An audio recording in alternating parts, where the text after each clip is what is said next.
Hello and welcome back to Betrayal on the Trail. When we last saw our heroes, they had continued their search of the mansion of Sylvia Thorawax, finding some form of magical study and a room dedicated to the making of wooden masks, one of which being a mask depicting the face of a clock, which the party realised was the key to opening the door they couldn't before. They also found a torn part of a painting, depicting a dragonborn warrior, which slotted perfectly together with other torn paintings. One of Davrin Thorawax and one of Feyran Gladeweaver, revealing the third champion may have in fact been a dragonborn. Continuing their search of the house, they found multiple magic items, including a fine necklace which had a pearl that pulsed red, and a ring of shimmering gold. They also found a room covered in webs that the sprite had taught the party to search for. While searching the room, they heard someone call for help outside, seemingly trapped in a spider's web made on the side of the mansion.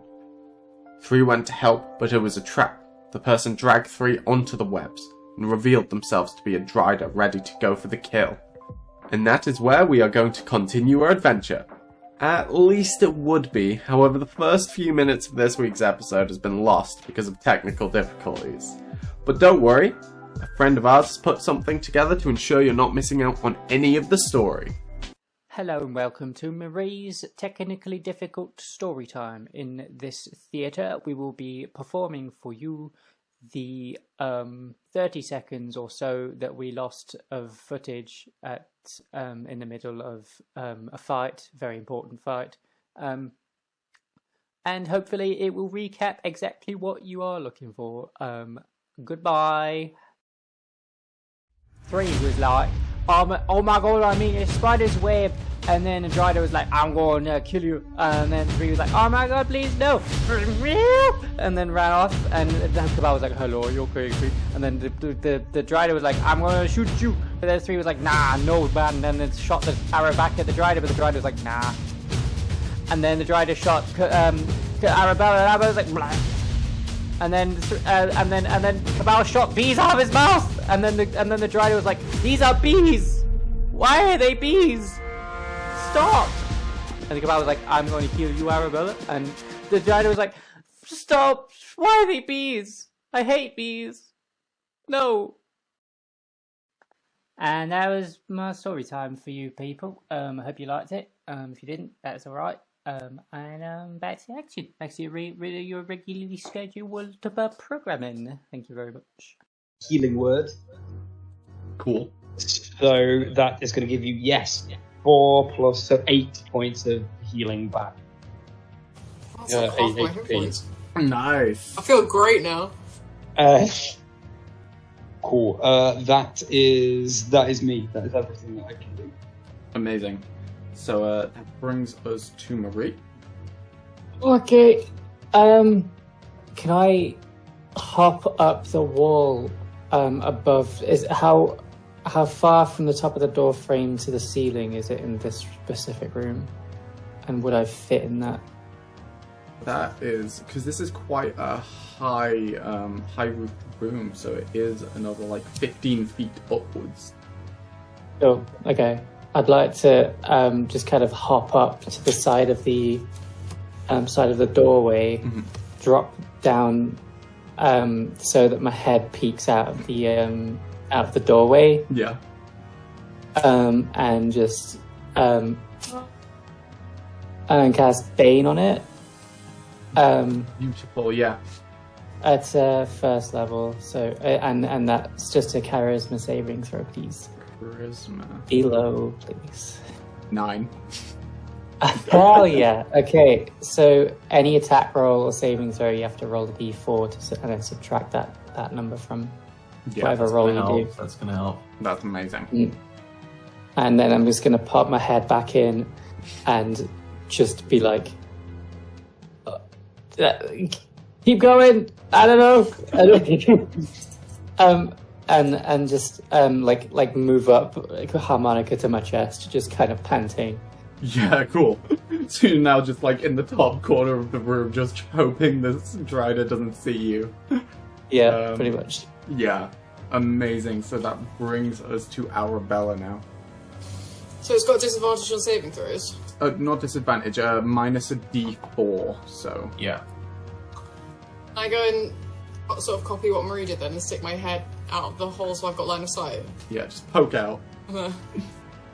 Oh god, that's horrifying. I'd like to cast Sapping Sting on it, which is a Constitution saving throw. Amazing. So that is a non-natural 1 when I factor in the Bane as well.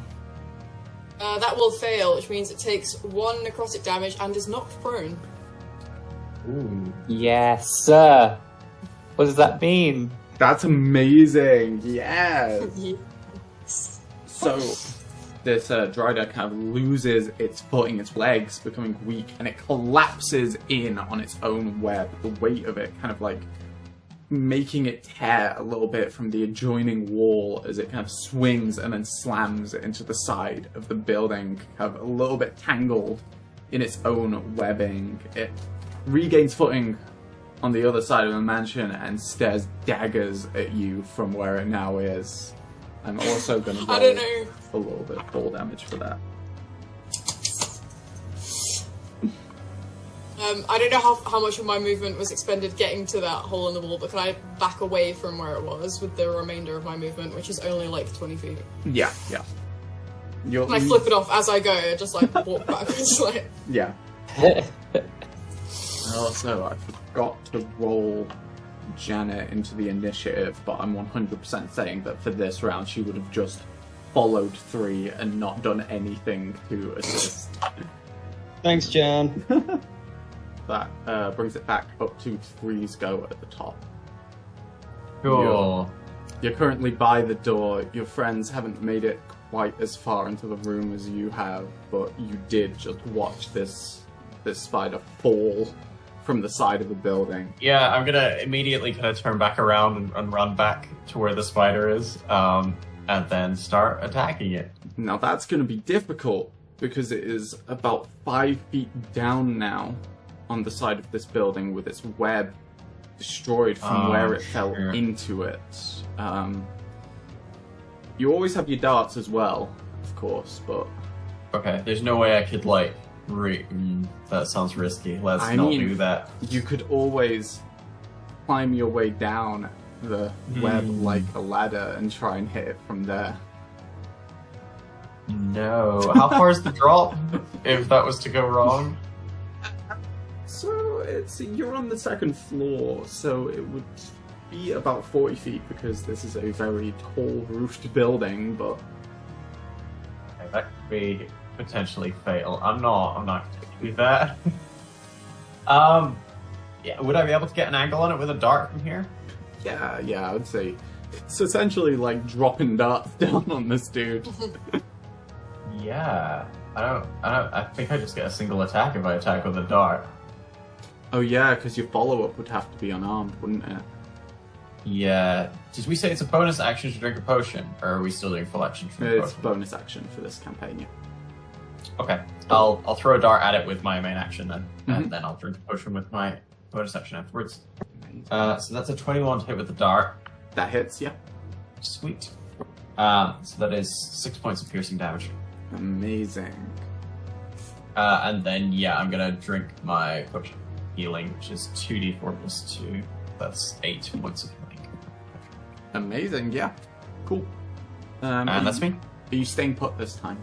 I can back off without it hitting me, so yeah, I'll back off like 10 feet or so just to kind of get out of the way, but I'll remain, like, you know, around. Yeah, cool. So it is the Driders go up next. It's going to make its way back over the side, peering its head in, and it's going to climb into the room. It takes up a very sizable space as it makes its way in. I'm going to see if it notices Marie first off.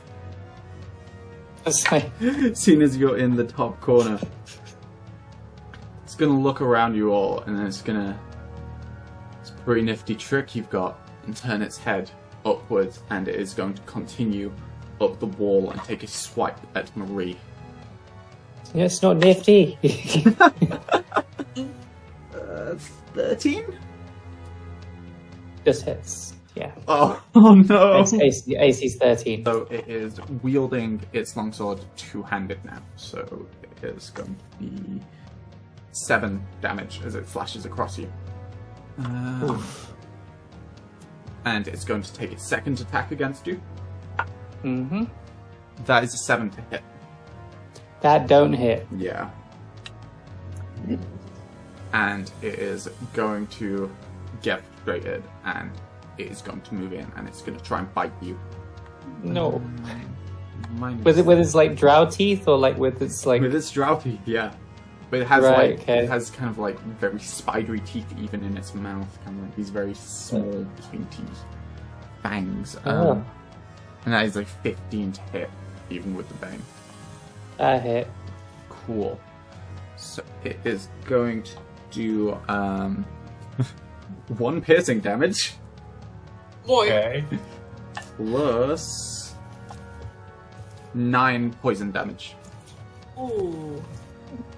You gotta make a Constitution saving throw, buddy. I know it Yeah. does. Yes. Oh, and it's bad as well. That is 4. You are poisoned for 1 minute. Oh my god. This dude's And having an awful time. That's all though. I think you're poisoned, which means you Is that just the poison status effect. so? That's disadvantage on attack rolls now as well. Yes. Yeah. Sweet. And I'm This is just adding like, up. it's like I'll trade you some. So Amazing. it's completely muddled now. It's looking very kind of like it's finding it hard to focus its attacks and keep hold of its longsword, but still seems resolute in its assault. That brings it to Kibal's turn. Does it now? All right.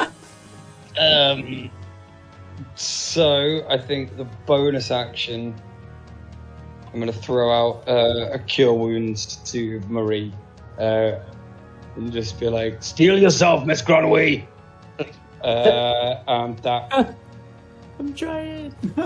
will get you 6 points of HP back. Okay.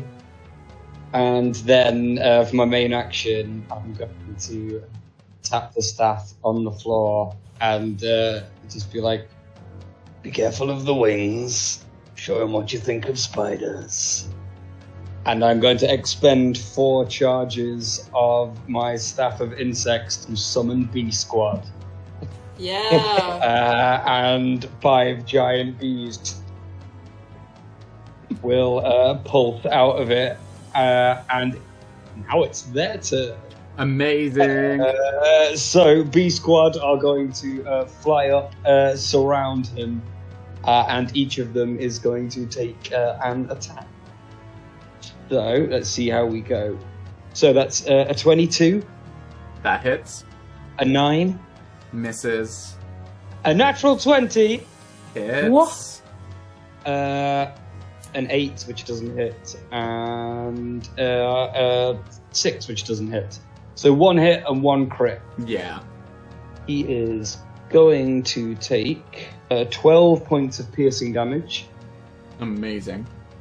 from those bee stings, and then I would like him to make 2 Constitution saving throws, please. DC 11. Is Bane still in effect? Oh, do I have to? Is it concentration? I should have rolled concentration on that, maybe. Ooh, yeah. Is it?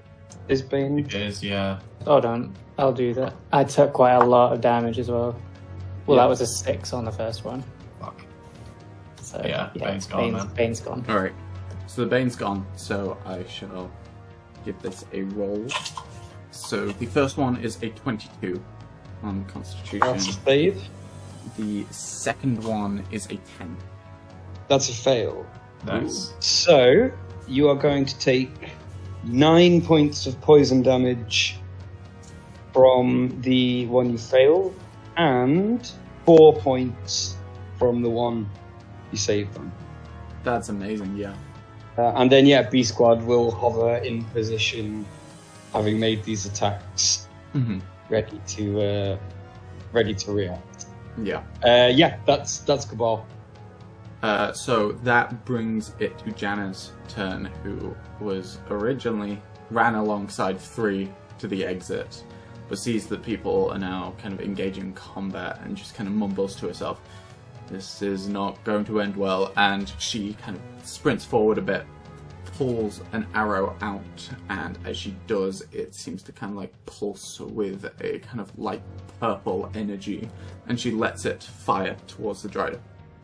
And she misses with a natural 1 as it fires kind of right into the wall beside it, as she's kind of worried about hitting Marie. She pulls another one, knocks it, this time without the energy. It hits but bounces off of the armor and lands on the side. She puts her bow back on her shoulder, turns to 3 and is like, alright, you've got this one, and begins to make her way back towards the exit. Cool, that brings it to Marie's go. Okay. So just to kind of like emboldened by the fact that I know that it's bitten me, and I'm like, and I'm gonna like, point at its sword, and just start vibrating the metal within it with my harmonica, vibrating the atoms so they just heat up and cast heat metal.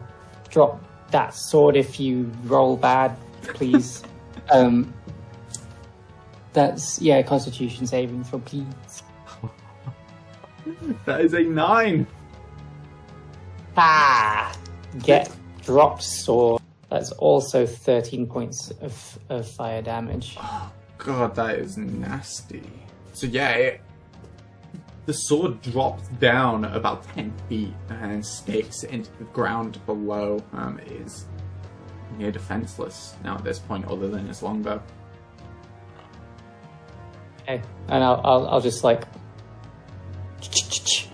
with my hand, just slapping him on the face, just kind of like tapping him a little bit, and that's it. Yeah, amazing. So that brings us to Arabella's go. I'm gonna cast Magic Missile as a 2nd level spell. Awesome. Just summon 4 darts. That's 15 points of force damage. It's nasty, yeah. And then I will just back slightly further away from it, so I'm not within range of biting, ideally. That's all that was doing my turn. Yeah, cool. 3, that is back up to you then. Okay. Yeah, I still can't hit it with a quarterstaff, can I? No, it's not 10 Easily. feet up. Yeah. Okay. Yeah, I think I can only use my darts then. I do have a climbing speed. I'm a cat. Can I climb up so when I'm within 5 feet of it? Yeah, cool. You like bring out your claws and clamber your way up and kind of hang off the side with your quarterstaff in one hand, ready to strike. So I have to make a one-handed attack for this. Yeah, I would Clinging onto the wall. Yeah, I would say you'd have to. That was reasonable. Yeah. Okay, cool. That's 16 to hit. That does not hit, unfortunately. Presumably, to you do a bonus action and on a strike, I would have to drop my quarterstaff. You know what? I'm gonna say because you're a cool monk and monks are all about this stuff. You can make a kick at it if you want to. You can like swing your leg up, maybe knee it in the back or something. I'll take that. I will unarmed strike it. Awesome. That is a natural 20. Amazing. Yeah! It's only Ease on of armor steel! strike, but yeah. So I'm gonna kick it for that's 8 points of bludgeoning damage. Whoa. Cool.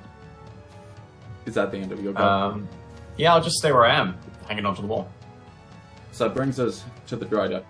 It's had its sword knocked from its hand. It's currently poisoned, and it's surrounded. It's going to reach into its armor, and it is going to pull out a steel rose. This is what you came here for, right? I concede you bested me. I'm gonna take the rose and slap him across the face. That's fair. If this was one-on-one, I would eat you. Yeah, that worked out great. Well, for me it's not. Power of friendship wins again. Yeah. Let me down. It is going to shuffle its way out of the way, and I assume no one Be down wants the to wall. take opportunity attacks or anything like that, is it? Cool. Nah, I'm good. Yeah. And it lets you back down. This isn't a proud moment for me, so please leave me in peace. Could we ask you one question first, given that we beat you? You're going to anyway, so go ahead. We are. Do you know whereabouts in the Manor the Eladrin usually resides? The servant quarters adjoin to the dining room, which is on the lower floor. I suppose there would be a good place to look. Okay, thank you. I'll leave. Yeah, sweet. Yeah. Enough of that. Yeah. I think on my way out the door, I'll just turn and whisper to B Squad and be like, "Yeah, for 58 minutes, hassle him." Close the door.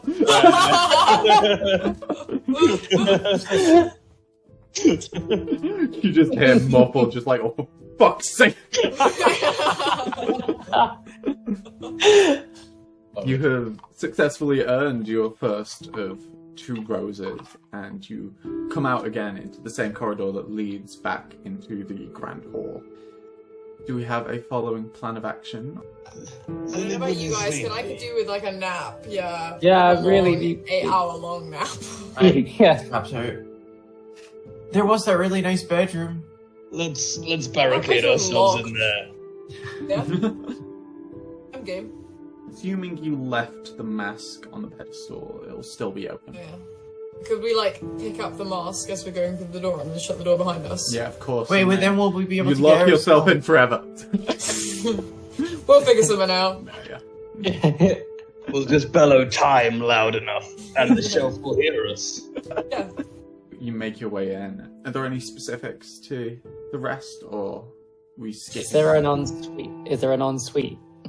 Yeah, there is an ensuite bathroom. It comes with a very, very fine looking bath as well. I'm gonna pour myself a bath into the bath and get my slimy bod all over it. Can I cast alarm on the door? Yeah, of course you can. Good shout. I think three would be like, maybe one of us should keep watch or so, and then just immediately fall asleep at the foot of the bed. Wait for it. All right, good night, everyone. And I'm just going to slither under the bed. I'm going to get on the bed. Sleeping on the floor's no good for my back nowadays. But I've alarmed the door, don't worry. The same about sleeping on a bed. I hear Cabal's voice from underneath the mattress. It's quite disconcerting. I'd like to take Lounge off my back and put the plug in the sink and just like pour Lounge a little bath in the sink and just put him in that. Yeah, cool. Lounge and just drowns instantly. Like magnesium, just like... Lounge just melts away. No, Lounge is very happy to be hydrated properly and waves around.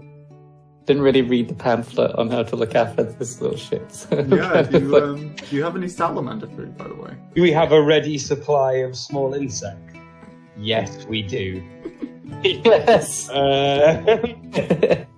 Lounge is more than welcome to snack from the general aura of my staff. Before you headed to bed, did you want to do your identifying now, or are you waiting till post-dungeon? Or actually, should we just do it now? We should do it now. So yeah. Yeah, because I may as well burn the spell slots, so I'm about to get them all back. Yeah. Okay.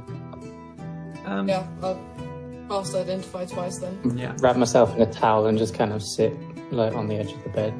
Hold it out from under the bed. Yes.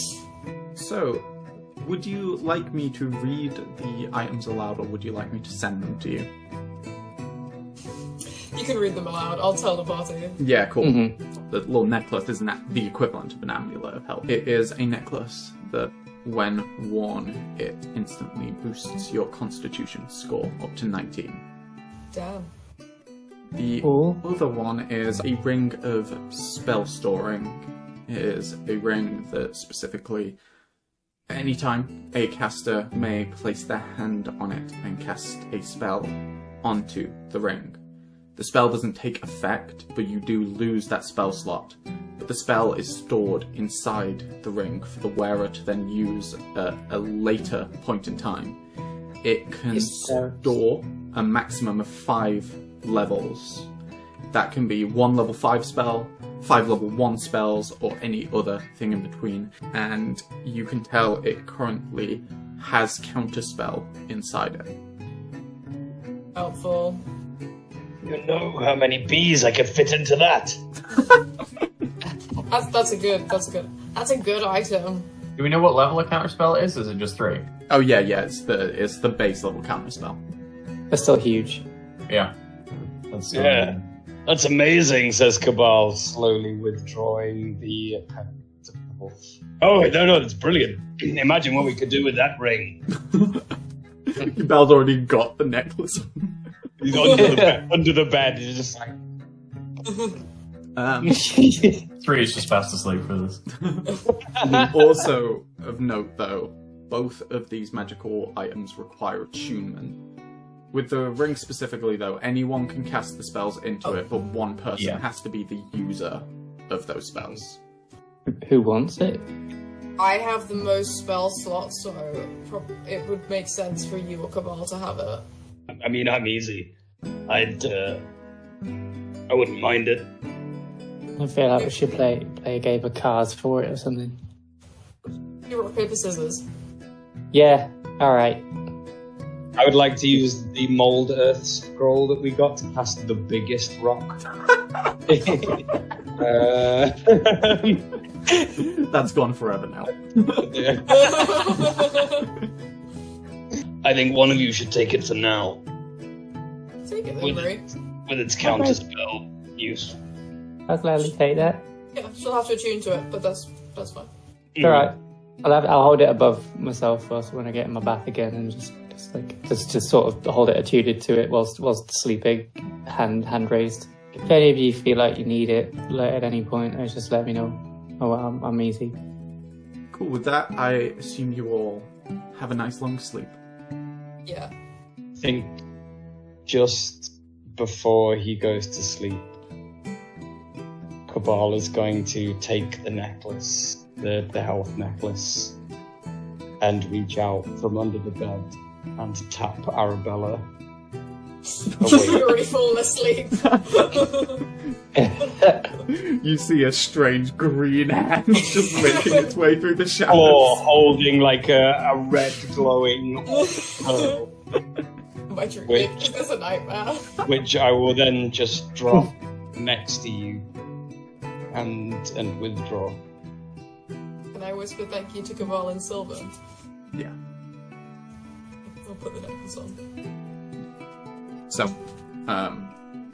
you all eventually start to make your way to sleep. It's been a strange day for some of you, especially for you, Cabal. There's been something kind of in the back of your mind about that portrait you saw. Just the fact that you saw another Dragonborn that looked like you. It's been not eating away at you, but it's been present. And as you drift off, you have a very, very short dream. Dream about someone holding you, a draconic figure, young in age, kind of like maybe teenage. They're looking off to someone else, and you peer across and you see a much older draconic woman. She puts her hand on his shoulder and says, "You must take him. You must get him as far away from his father as possible." And the boy starts crying. He starts crying a lot. And he said something else, but you don't know precisely what it is. The dream kind of starts to get hazy. And then he turns and leaves with you an arm. And you wake up. As you all wake up, you feel significantly stronger than the day before, overcoming the challenges, the hardships that you did. And you have all leveled up. Yeah! Oh. Bring that fucking drider back. That's all the time we've got for this week's episode. But before you go, I just want to thank you so much for watching. Make sure you leave us a like if you liked what you just saw, and make sure you subscribe so you never miss out on any of the adventure.